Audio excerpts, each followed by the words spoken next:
The stock market's fear gauge has seemed pretty fearless lately. Our very own Jared Blickery is here to tell us why stock market volatility has fallen from recent high. Jared, take us through the latest on the VIX. Yeah, Diane, the markets have gotten boring. I got to follow Taylor Swift as Person of the Year for Time Magazine. That's a hard act to follow.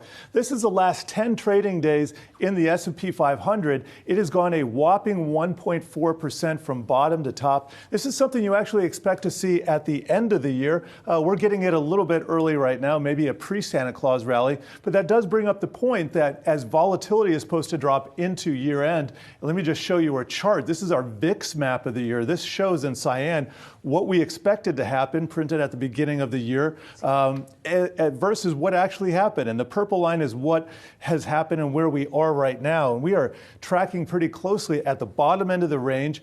Can this persist into the end of the year? Well, we'll have to see. Now, a quick reminder that long term, when the VIX gets this low below 15, we tend to see protracted expansions. This chart goes back to the early 1980s. There's one expansion. There's one expansion.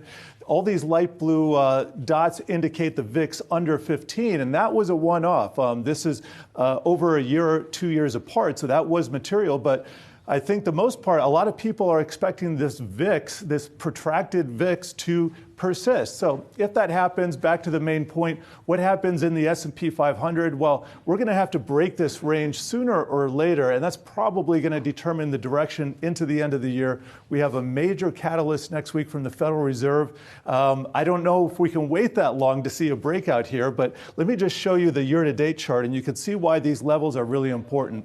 Here is the high of the year that we experienced in July. We are right back up at that point, and I have noticed on Twitter there are a lot of bears, still bears out there, who are getting excited about shorting from here, but they don't have a signal yet.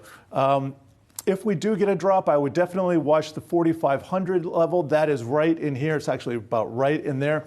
4,500 is going to be a key, but if that is defended, if we head up from there, probably get that Santa Claus melt up into the end of the year.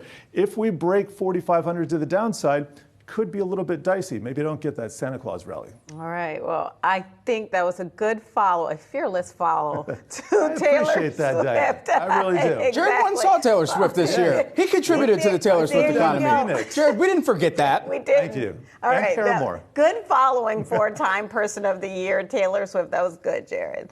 All right, Jared Blickery, thank you.